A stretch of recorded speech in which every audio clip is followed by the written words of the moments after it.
Hello everyone, and welcome to another breakdown slash reaction of Inside Star Citizen. Today it's about the H2O show. It's all about the water physics. Just so everyone knows, I do live stream on YouTube now. So if you go to my main channel, LeafX, you can watch this as it's happening. I'm live streaming it right now. That's what's going on. If not, you can continue to watch here. I'll keep posting for the time being, unless I see that to be inefficient and redundant, if everyone's just watching it live anyways. Because you can just watch this on the VOD on my main channel now. I don't know what's going to happen with this channel. We'll find out. Anyways, let's get into this video. Let's see what we got. Show me some water. We got River Guy today. We love River Alpha Guy. 323 is just around the corner. And with that, a host of new gameplay and general life in the verse features. But it also includes a variety of technological improvements like the replication layer split, our initial implementation of Vulkan, image upscaling breakthroughs, and the subject of this week's show, changes to the water rendering and simulation system that were first discussed at last year's CitizenCon. So here now are the water wizards themselves to tell us more. Water wizards. You've been doing this for a while now. Why do you think people are so interested in water? In just any scenario is such a focal point. You go to a national park, you go see the rivers and the waterfalls. Yeah, There's River looking Guy. up stock photos of anything. It's people focus on the water because it is just so different to kind of anything else you find in nature. Like everything's unique and everything's different, but water is just something else entirely. Wow, you're making me sound like I'm a water cult or something. When you came aboard, did you imagine you'd be the Moist Master? There it is. I still don't refer to myself as that name. Try as you might, Jared. Hydro homie? I guess I didn't see it being such a focus, but I'm glad that it is. It's good fun. I really like it. It's not all water. Water's just the nice things I get to talk about more. River Guy.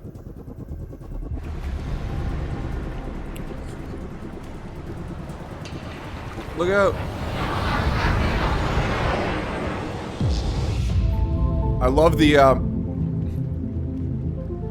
that was a A2. Someone asked me when I was at SitCon recently. Yeah, someone used that to nuke the water recently. Someone asked me when I was at SitCon recently, different. what makes water 3D in games? What's different to anything else? And the truth is, you have to work to make it look like water, because what we perceive as a volumetric liquid in real life, in graphics, we break down into different parts. You have the water surface, which is what you see reflecting, what you can look through, where you see your waves and your foam and so on.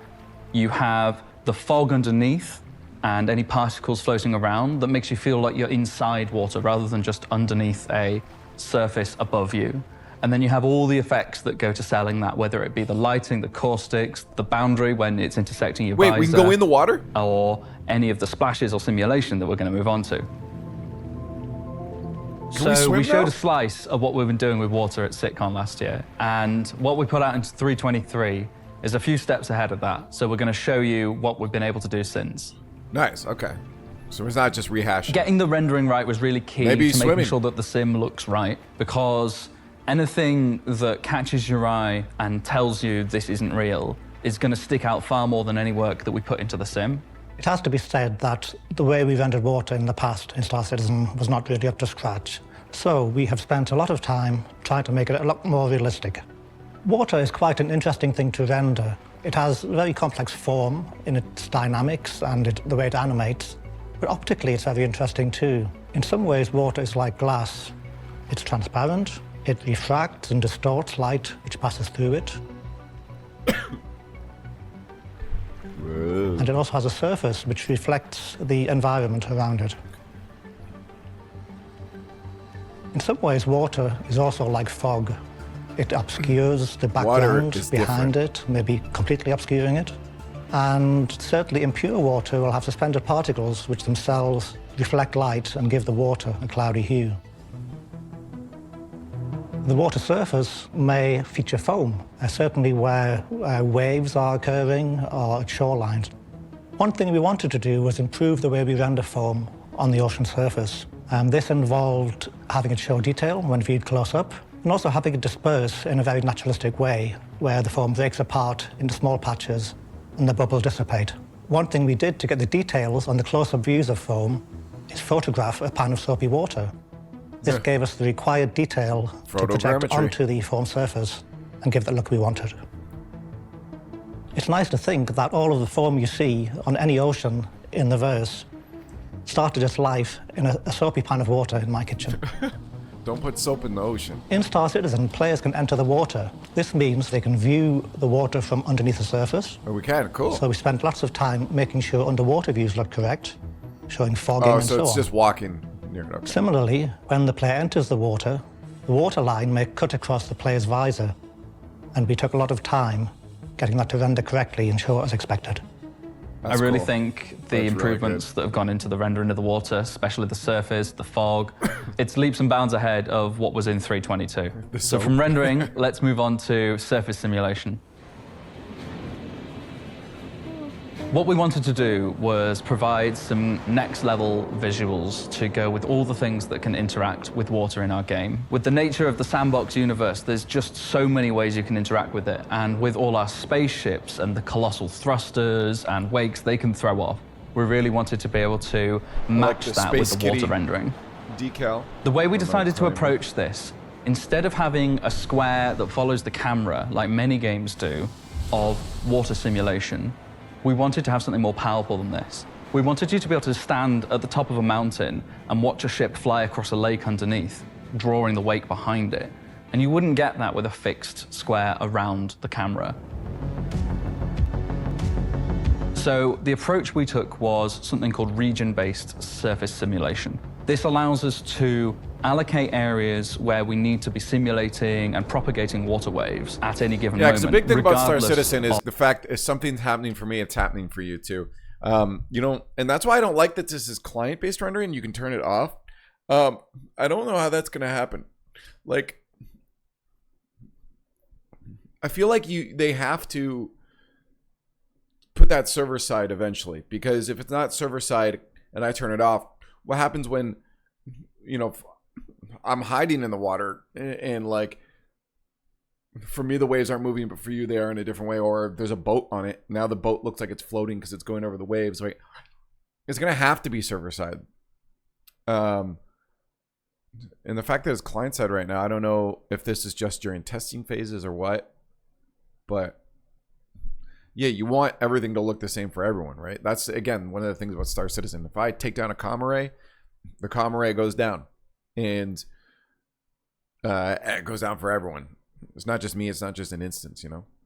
Of where the camera is. We can allocate and deallocate these as we need, and we can have a pool of them of any size depending on the spec of your PC. You can actually change the maximum allowed regions in your graphics options. On medium setting, you can have 32 regions simulated at the same time. You can even go to a very high setting, which would give you as many as 128. To choose the best regions, we try to have the closest and most important ones show up and call the other ones. The fact that we sort it by the number of interaction and how strong they are means that only the most important ones will be shown on screen, which helps, because having a little interaction right in front of you could be useful, but it might not be visible when there's a very big ship going right by and creating a huge wave. Sounds like you've built a very efficient system then. We've tried to build a very efficient system. In order to interact with things that are in the water, we first need to know that they are there. We've hooked up to the physics system so it sends us events when physical objects like boxes or the player or bits of ship debris are in or floating in the water. From there, we can work out how much water has been displaced and the velocity, and pick an appropriate simulation wave speed to match those. From there, we can apply forces to different texels of each sim region, which then propagate as we update that region over time. As well as responding to physical objects in the water, we can also hook this up. Yeah, because if there's a wake, how does that, and a box is above it and you have that turned off, it's just going to look like a floating box, you know? Other input types. For example, we could have a ship falling into water, creating a huge displacement. but we can also have footsteps near the beach. Or we could also have bullets and missiles and explosions. For the player, this means that you can be way more immersed in your game, as you can see the direct effects of what you are doing, how you are playing on the water. We wanted to be able to create the best visual impact we could without having an impact on your bandwidth and server performance, etc., especially as we move into bigger and bigger player counts. So our water simulation is done on the client and is visual only, and I think that way we get the best possible result out of it. All of the information that we get from the different systems is then packaged and sent to the water buffer. Tying this all together is the water buffer. This allows us to take in inputs from multiple systems to the shape of the water surface, and then use that information in lots of other systems, such as additional effects, and of course rendering the water. Each patch of ocean is able to render with both the water buffer on and off. If it is off, it simply shows the ocean waves according to where it is on the planet. If it is on, it first populates the water buffer region with the wave data in that patch. We then add in any simulation data or data from other inputs. Then when we come to render the ocean patch, we look up again from this buffer where we have the total added together result of both the original ocean waves, the simulation, and any other inputs. To take in inputs from multiple systems to the shape of the water surface, and then use that information in lots of other systems, such as additional effects, and of course rendering the water. Each patch of ocean is able to render with both the water buffer on and off. If it is off, it simply shows the ocean waves according to where it is on the planet. If it is on, it first populates the water buffer region with the wave data in that patch. We then add in any simulation data or data from other inputs. Then when we come to render the ocean patch, we look up again from this buffer where we have the total added together result of both the original ocean waves, the simulation, and any other inputs. To copy the simulation in, we build a mesh that covers parts of the water buffer that we're going to write into. The UV coordinates of each vertex in that mesh point to a specific Okay, so part. is this simulation happening on the server then, or client? So is it still happening on server side, but it's only showing you what you ask for it to show? Is that what's happening? I wonder if that's what I'm understanding here. And yeah, I forgot I have to clip this for Space Tomato after. Just totally of the left region my mind. atlas. This allows us to read specific parts of simulations and input them to other parts of the water buffer, and it allows us to do it in just one draw call.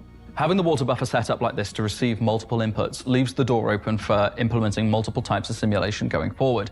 For example, beach crest waves could be input into this system. This means as well that any other system nearby can look up to see where the waves are and see how high the water is. We use this to drive a number of different effects. Of course.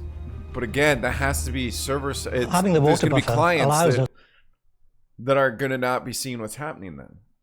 I really wonder how they're going to handle that. They're not addressing it. Have the graphic system query what nearby waves are doing. This allows us to render things called caustics. Caustics are where the ocean surface is focusing sunlight onto areas nearby. So, for example, it may focus light from the sun onto the seabed. Yeah, the making certain 890 white sitting there patches animate floating. around. And similarly, light can be reflected Oh, its upwards legs are down, onto the side okay. of a vehicle, for example. Caustics are a very important visual clue for water rendering, and leaving them out would have That is meant nice the that water did not. it puts it the caustics onto the ship though. It's not just underwater. That is cool. Caustics are a very important visual clue for water rendering, and leaving them out would have meant the water did not look correct. Well, that was a look into all the work that went into the water in 3.23. The whole thing is pretty sweet. I'm really happy with how it looks. The team has done a fantastic job. Planet Tech have got some really exciting things coming. I'm really, really excited to dive back into the planets of Star Citizen. I hope you guys enjoy it.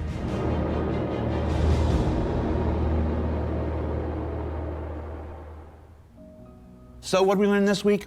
Well, we learned that the updated rendering system makes water look more like water, that region-based simulation makes water behave more like water, and that the new water buffer itself hooks into all the other systems, like physics, which will get its own series of improvements down the line, to make water interact better with the variety of things that players throw into it.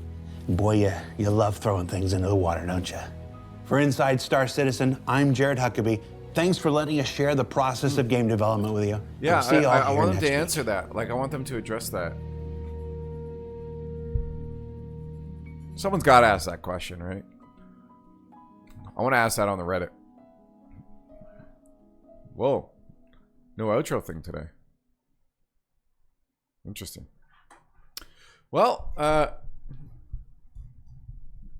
yeah, we'll see how they do that if people are allowed to turn. I'm assuming that all of this is happening server side, and we're just choosing what we can see, right? These simulations are still happening, so the box is still going to float for everyone, but you just might not see it if you've chosen a smaller amount of rendering of it, which will, I mean, it's good to get more systems involved, but like computer systems being able to play the game, but at the same time, it might leave for some funky stuff. Yeah, and the cloud thing bothers me too, that you can turn it off, because what if I'm hiding in the clouds, right? Like, those are going to block emissions in the future, but what's the point if you can just see me? So I just really, I'm not sure how they're going to handle those things. Right? You need to make it. It is a challenge that they face with being such an open world thing. I mean, they've talked about it before with grass too. If you're hiding in tall grass and someone far away has their grass rendering off, you're just visible. I mean, that was a problem in like other games too, like PUBG and stuff, right? You know, you'd be hiding in grass, but everyone else can see you. So they made certain tufts of grass render at every distance. And, so I'm just curious how SC is going to handle this between clouds, the water, anything that's client side, rendered client side rather than server side becomes a problem like that. So I don't know. Again, if you're watching on YouTube, leave a comment down below. If you're not joined in the live stream, you can join in on youtube.com/LeafX. We're live there right now. We're also live on Twitch.